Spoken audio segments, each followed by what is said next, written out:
Saw all the stages. Good to go. Cool.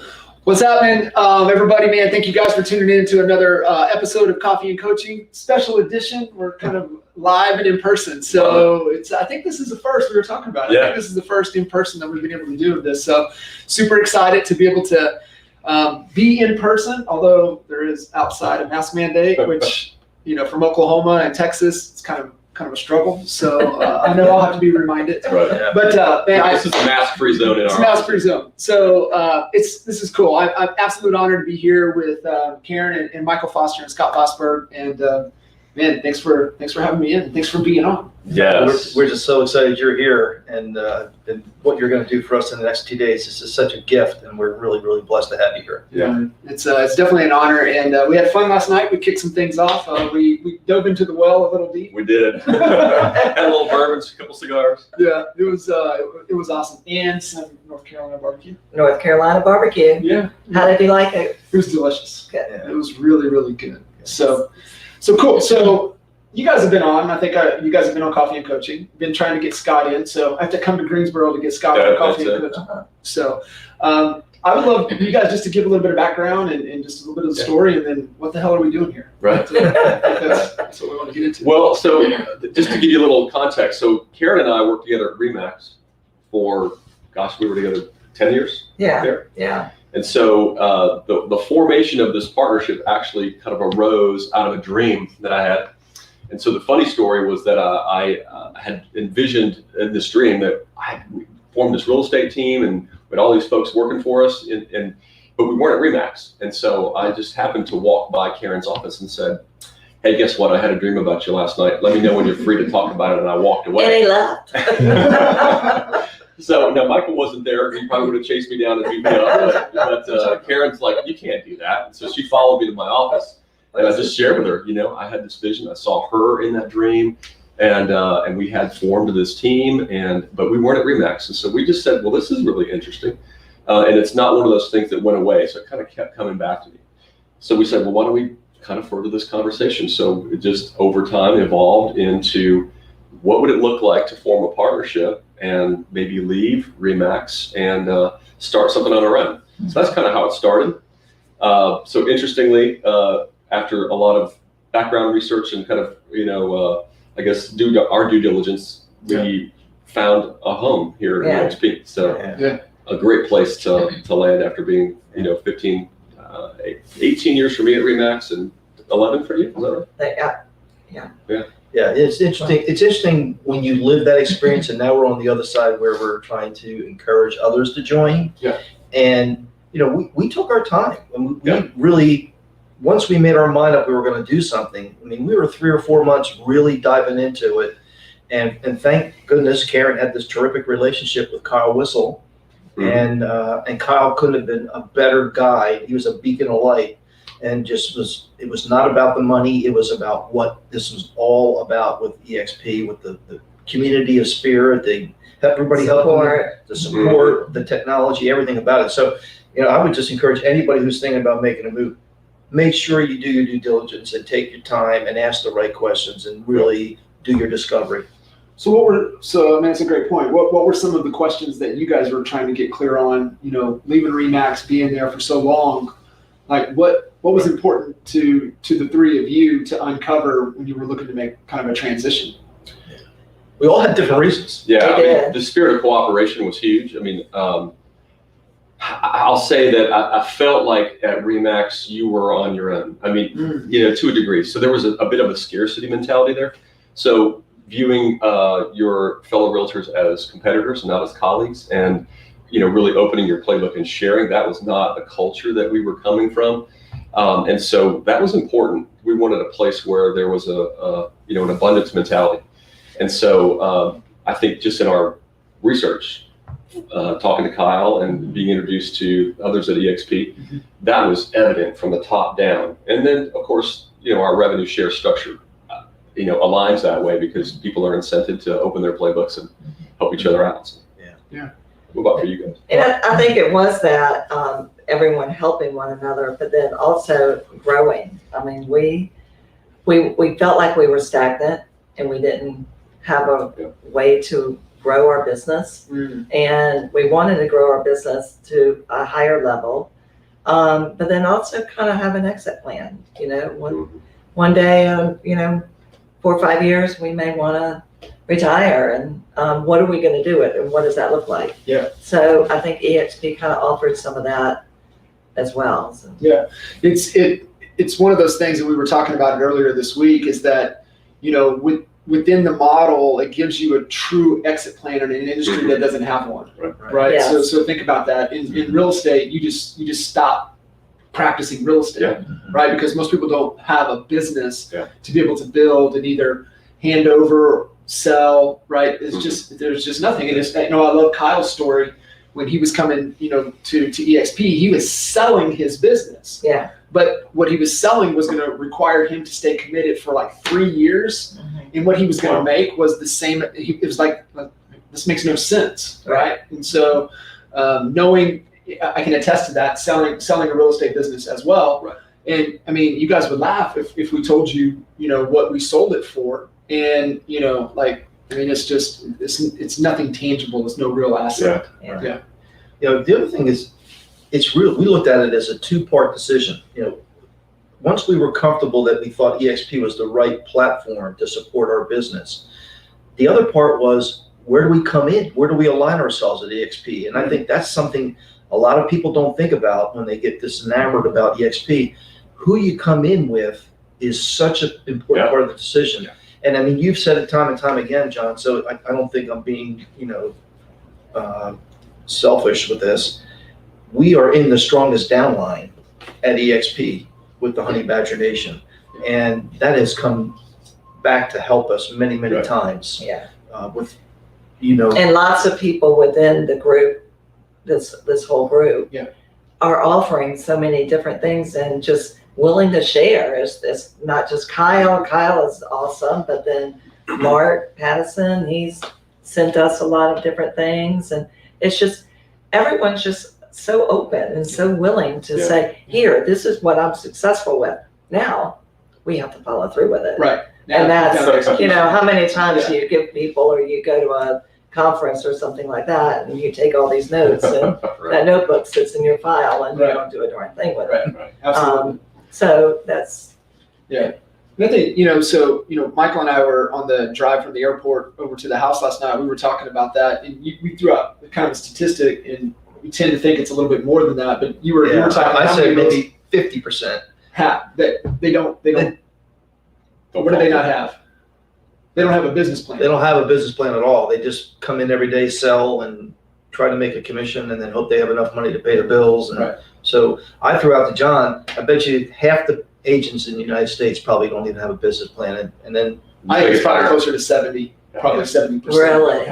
They have no guidance, no plan, no nothing. And, you look at, just think about that. How many agents are really truly running a business? Very few. Well, the other thing you and I were talking about, and we've all talked about this when we made our decisions, is investing in your business to become more profitable that way versus trying to get out and sell 30 more homes, which is, you only have so many hours in a day to sell a home. Right. But if you invest in the right people, like we have, with the people like our marketing person, Jamie Pruitt, and Sally, who's doing our sales management, that's an investment in our future. And yes, we're paying for that, but it's going to come back 4 or 5 times full for us, because they're going to take the load off our shoulders, and we're going to have more time to run our business, and we're going to have things taken care of. Yeah. And I think too, where it all starts and why they don't have a plan is that, and it's like what you were just saying, is that they're just so reactive to get a commission check to cover the bills that they don't have a clear vision for their business, right? They're not moving in that known direction. So there had to be some type of, obviously you had this idea, this inspiration, but there has to be a vision for what you guys coming together and like, hey, let's build something. Right. So that's kind of the vision that you guys have. So, and I know Prosperity Builders was born from, you guys coming together. So I definitely want to touch on that. But in the beginning, when you guys came together, was it like, really, let's nail what we want this to be, right? Let's really design this in a way that's going to support our lives. Is that kind of a process that you guys went through? It's been a journey. Yeah. And we've made a lot of mistakes. And at first we were all over the place. And, there were a lot of shiny objects because there's so many great things going on. Yeah. And You helped us navigate that. well, I was just going to say, our other investment, you mentioned, but our very first investment was investing in you Yeah. and in the coaching. And you've kind of guided us and said, all right, those shiny objects are good, but let's put those shiny objects in to do. Yeah. And focus 1 quarter at a time on what we want to do. And that helped us because at first we were all over the place. And you really kind of brought us in and helped us. And it's been 2 years, so 2.5 years, and it's taken that long. Yes, we've iconed every year, and that we're grateful for that. But now we want to take the business to another level, and you've kind of guided us. Yeah. You always talk about rhythm, getting your rhythm with your business. That's something John says to us, a lot of coaching calls. And I think everybody takes, when you're taking 3 distinct personalities, bring them together as a partner, it's like a marriage, but it takes a little time to get that rhythm going. Mm-hmm. And, I think you helped us tune up the engine so that we were firing on all cylinders. Yeah. And, it took some time, but we feel like we're really there now. And, it really gets down to trust. I mean, you have to trust Scott and, 100% for what he's going to do, what he's responsible for, and me and Karen. So that's the beauty of being a 3-headed lion, right? I mean, everything's not on your shoulders. Right. So let's talk about that because we talked a little bit about it last night. I've been, partnerships. I'm definitely pro partnership, 100%. Been in three-way partnerships that were disaster. But for you guys, what was it trying to get clear on to where you knew, all right, this is my role, this is Michael's role, this is Karen's role? Was it kind of going through kind of a strengths and weaknesses type of structure? What was the process that you guys went through? Because I think this is great for anybody, listening into this or hearing this in the future. Like, I'm looking to form kind of an entity or a partnership. What are some do's and don'ts and what's kind of best practices to make sure we set it up for success? Yeah. Well, we were bringing, 2 of our own corporations in and combining them. I mean, Foster Real Estate Services and Tri Dream Homes were existing entities. And so I think the initial piece that we wrestled with is, what does this blended organization begin to look like? Mm-hmm. And so you can try to shove a square peg in a round hole, or you can really look at what's the new paradigm for us. Mm-hmm. And so that was part of that year-long adjustment of just figuring out what are the strengths and where do those things lie. The clarity report, actually, you helped us kind of get clear on our core values and our mission, our vision, and what we wanted that to look like. And that was really instrumental. And then obviously most recently was kind of going through the traction process. The traction book was very helpful. Yeah. What that book taught us is define the role and then find the person for that role, instead of trying to fit Scott into something that he has no desire to do, but somebody's got to do it. You're going to go off the rails. Yeah. And so, and that took a lot of transparent conversation and a lot of honesty between the 3 of us, because, we all have our own egos, right? That we're human, but we all know for the betterment of the group, what our strengths are. There's some things that Scott's doing that I would really enjoy doing, but he's good at it, and that's where it belongs. And that's those are tough decisions you got to make. I think what you just said right there too is that being vulnerable enough to talk about what you're not the best at and what you don't like doing, right? So it's like we're trying to get into the lane of, man, this is my superpower. This is what I'm really good at, but then this is also what I'm excellent at. And then there's a couple other things, I'm competent at it, but I don't enjoy it. And then it's like, I have no business doing this, right? Yeah. And we definitely don't want to do those activities, but it's like really trying to figure out what are the 1 or 2 things that I do really, really well, and let me stay there, right? But from a partnership perspective, it's being vulnerable to share. Dude, I suck at that, right? It's like I'm like, I don't enjoy it, and I think what I mean by the vulnerability of it is that, you know, when you're usually kind of on your own, you're doing your own thing, and you come together, you don't want to like, well, I can't show a weakness, right? And so you kind of try to protect it a little bit instead of just being vulnerable. And the more that you can get that out on the table, the faster the partnership can gel together, and you guys can get in your lane and run. Yeah. Well, you know, you're used to doing everything. You're, you know, the jack of all trades. Yes. So you got to market, you got to sell, you got to do accounting. I mean, all of that is when you're when you're on your own. And so when we come together, all those things still have to be done. But it's you can now look and say, well, Michael's super confident in these areas. I can let some of that piece go. I don't have to do that. And I think that's been a learning process. I think the first year we really wrestled with still feeling like we all have to do it all. Right. And I think going through the first growing pain year, and then obviously the traction, I think we've settled into a good place. So. Yeah. It's amazing, you know, you read that book, and that author cites time and time again about companies that once they align the people in the right place, how they took off. So it's not just, the goal is not just to get everybody doing the right thing, but once they are doing the right thing, watch the company go, because everyone's firing on all cylinders, and it's like momentum. You know, it just takes off. We were chatting a little bit about this on the drive as well. We talked about a lot on it. I know, 15-minute drive. We talked about Got a a lot. lot. So we're talking about looking at it as an investment, but what's the return on, not so much from just profitability, but what's the return on capital, right? Right. Capital invested. Right. And it's like the power of the jump in growth with one key hire, right? Landing one key client, right? And then, you know, what is pouring back into that? What does that do for your business? And so it just goes to what you said, you know, getting clear where is a deficit in the org structure, and let's go make that higher, right? Let's go get a Jamie. Let's go, you know, go get a Sally that can fill that void for us, so we can make that next jump in the business. Yeah. And you know what's also interesting was when we did this, and it's both are fairly new, I just felt this monkey off my back. I just, you know, I didn't have to do that all the time.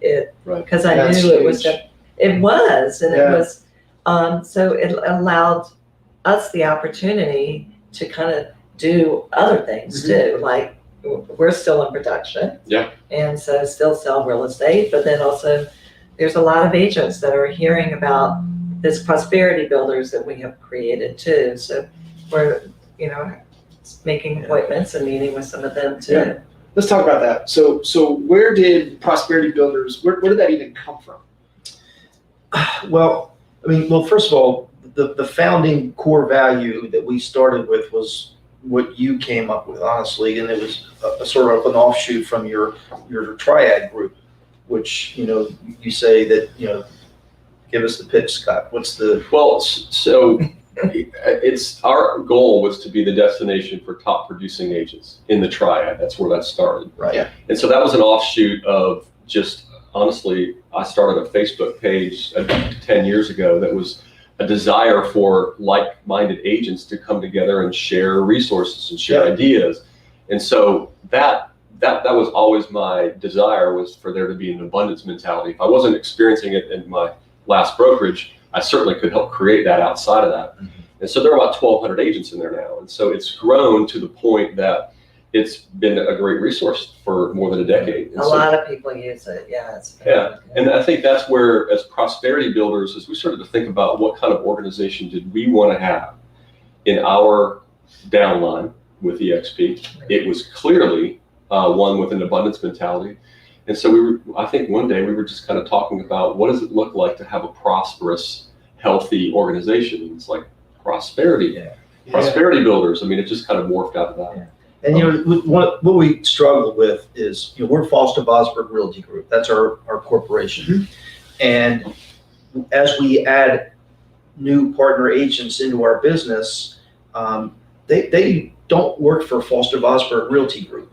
So it was a struggle for them to, sort of build their own brand, but still take advantage of the platform that we're providing and the training. So by coming up with Prosperity Builders, when they mention that, it doesn't mean that they work for Michael, Karen, and Scott. It just means they work for their success.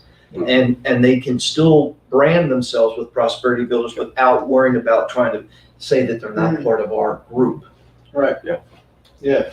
That's powerful, right? And I think a lot of agents and a lot of people even kind of struggle with that in trying to figure out that branding piece, right? So you guys are always going to be Foster Vosburgh, right? Right. And so it's just giving that platform to the agents. And we were talking about it last night, right? It's not just the triad.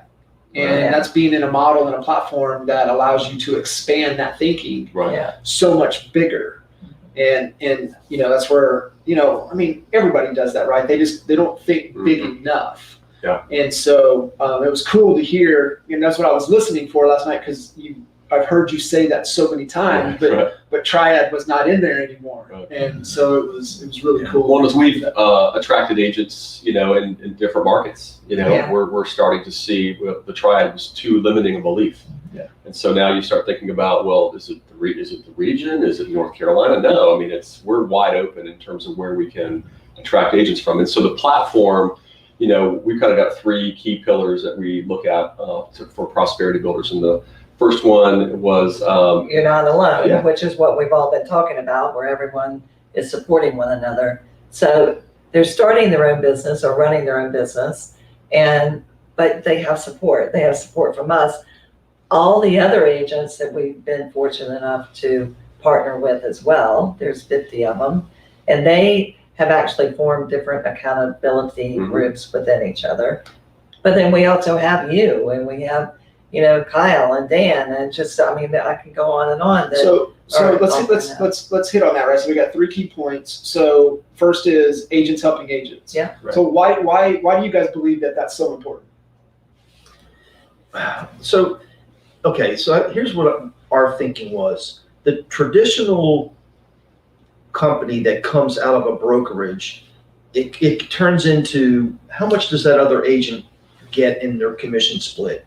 And what happens is they get a smaller split, and after a couple of years they're like, I like Scott and Karen and Michael, but I'm making 50% of this and they're making 50, and they get to a point they're on their own. Yeah. With our model, we don't have that. I mean, they're on their own.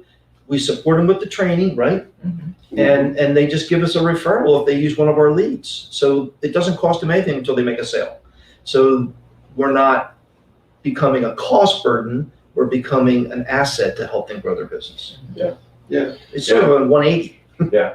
So that's one key pillar. And then another one was training that grows as they grow. And so when you have a new provisional broker come on board, they need different things that a more experienced agent needs, right? Or someone who maybe wants to form a team. Yeah. So you've been really helpful in kind of illuminating and opening our eyes to the whole idea of the kind of 8 stages of where realtors are and looking at where their pain points are. And so the whole addition of Sally was designed to have a focused attention on agents as they come on board and looking at what their individual needs are, and then helping them design some training that fits where they're at and where they want to go, instead of a one-size-fits-all. And so training that evolves as they do was really a key piece. Yeah. And what's the definition of someone being onboarded with Foster Vosburgh? Really? I love this. We're taking you through the first 3 transactions. Yeah. So we're not just there to bring you on and, hey, good luck. We're providing a platform with lead gen, coaching on lead conversion. We're doing role play calls for Mondays and Fridays. The addition of Sally to come in and do focused mentoring and coaching was a key component. And so it's really been and that's what we takes time to believe get that is really makes us different Yes. and sets us apart. Anybody can join EXP, Right. but we want to be the person to look at their business and figure out where they're going. And that's where I really believe that our group is one of the best ones to join. Absolutely, and it ties back to prosperity and what is your definition of prosperity, because Scott's is different than you guys and mine and Jamie's. that definition is different. So that's why we got to have that conversation, right? Yeah. You know, we talk about, hey, business is this, whatever. The real goal is freedom, right? Right. So what is your freedom? What is your prosperity? Let us help you there, and we can identify where you're at, right? That's the whole A to B. Mhm. And when we know where you're trying to go and where you're at, then we can craft the plan that's going to solve to help you to get there. Right. Yeah, and so our third pillar is, and a lot of people use this terminology, 2 times of your business. And there's a lot of noise out there, we can double your business. Yeah, you have to have a platform, a structure, a whole process to get that person to that level.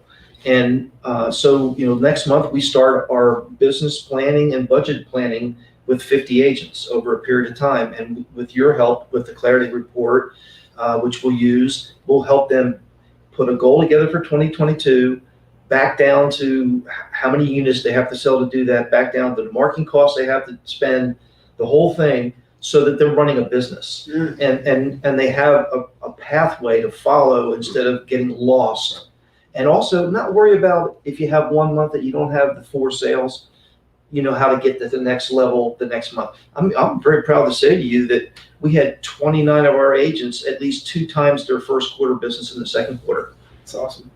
11 of them 3 times their business. Yeah. So, I mean, it's working. Yeah, and it you know, there's a great study in Atomic Habits that they talk about. They did the study in the fitness space of those that stuck through the regimen and got the results. And it was, they had like two or three different groups, however it goes. But at the end of the day, the group that had clarity and a plan succeeded. And then you look at the failure rate in this industry is off the charts. It's ridiculous. Yeah. And so it's because they don't have anybody that's pouring into them, that's helping them get clear and giving them a plan. And I loved what you said with the budgeting side of things, because I was on a call this morning, and you know, it's just amazing how many agents, they don't even like tell me what your break even is each month, and they can't even tell you. They're like, I don't know. It's like, really? Like, we got to get clear on that. That's the fundamentals. So being able There's to a lot of people, because I know I never had anyone until I joined coaching tell me about setting up a budget. I mean, nobody talked to us when we first started. Right. I mean, how can somebody? This is how you sell. Just go sell This is how it. you write it all first. Here's your revenue side, forget about your expense side. Just whatever you gotta do. If you think about it, how can you make a decision on what to invest in or what to add to your lead generation system or whatever if you don't know what your break even is or what you can afford? Now, you can still make a decision to invest beyond you can afford if you want to, like we just did, but you have to have a plan. Yeah, you have to, absolutely. And so I think, and then you look at those 3 key points that you guys have, they work together, right? So They A intermingle. lot of overlap. we're going to have you grow your business 2, 3x, whatever it is that you want to do. We're going to provide the training as you grow, where you're at, where you're trying to get to, and then you're not in this alone. Yeah. Right. You have the community, a real community to be able to tap into, to be able to really help. So it's awesome. Yeah, it's how it all gels and it really works together. And really the fun part right now is we have these generals who are with us who are our best cheerleaders. I mean, they are out there and they're helping people believe in prosperity builders. I mean, they're out there saying, you won't believe that Scott Vosburgh on a Saturday morning will go out and do a showing for me because my child's sick and I couldn't get away from the house. Yeah. I mean, that's powerful because it's a testimony from somebody who's living it and succeeding with it. And so that's pretty cool. Yeah, it is. It's really cool. So why are we here? Right. Let's touch on that for a little bit. Right. You know, I would love to just fly in and do coffee and coaching live, but You're gonna have a lot of requests if that's the case. Yeah, for sure. So what's going on? What are you guys putting Well, together? tonight, it all started with the folk festival. There's a folk festival going on. We wanted to have you down to meet all of our agents and other agents. So we're not calling it a mastermind. It's a folk experience because of the folk festival. But we've got you and another key, very powerful agent, Mhm. Melissa Greer, who's #1 with Berkshire Hathaway in the country. We're fortunate that she's here in Greensboro. Yeah, Um, super cool. and then Chris Papalardo, who is a MAPS coach or Bolts coach Bolts with coach, KW. He's going to speak.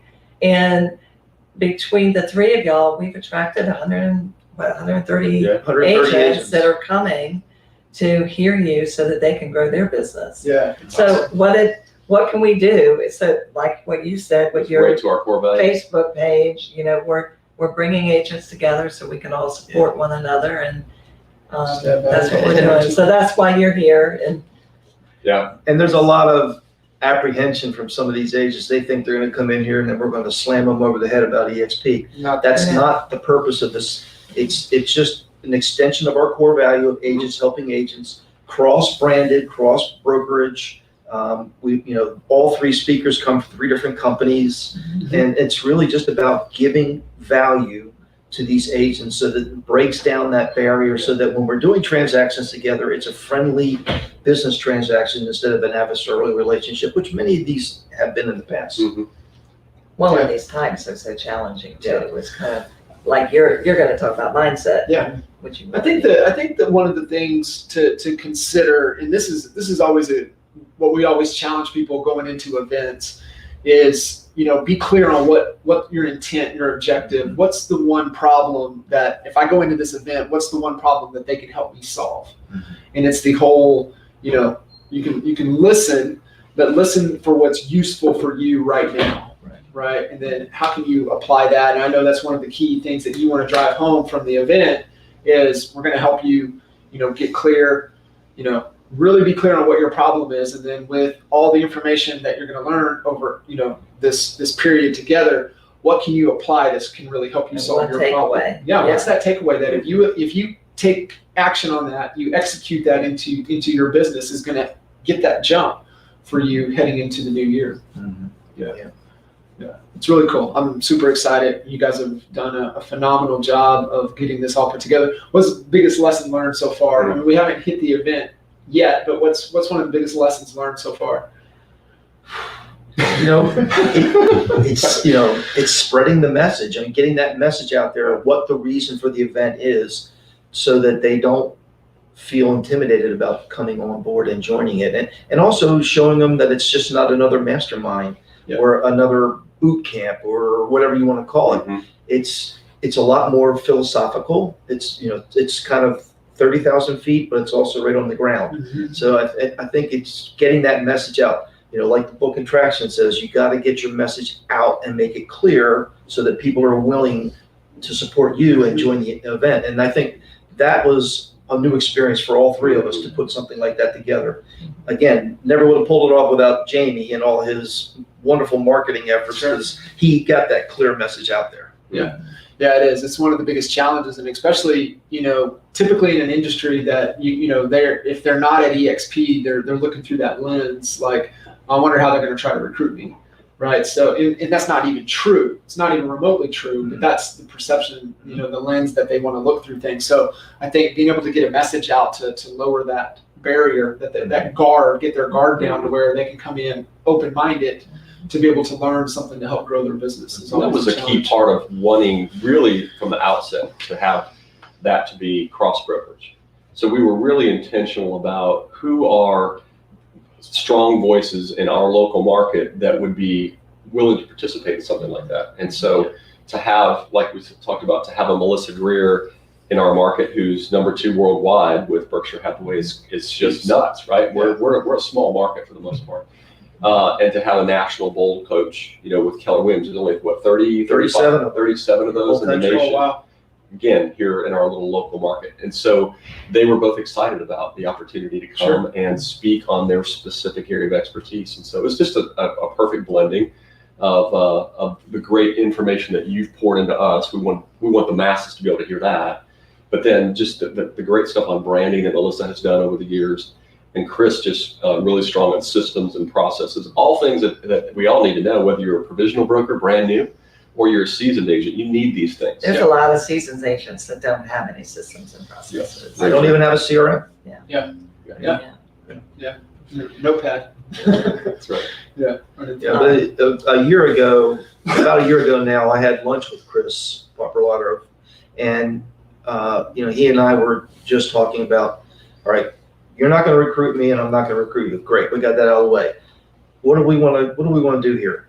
We both said, rising tides raise all boats. So if we all make a mission like we have to try to help others, the level of professionalism in the marketplace will increase. The opinion of what a real estate agent is hopefully will move above a car salesman. Right.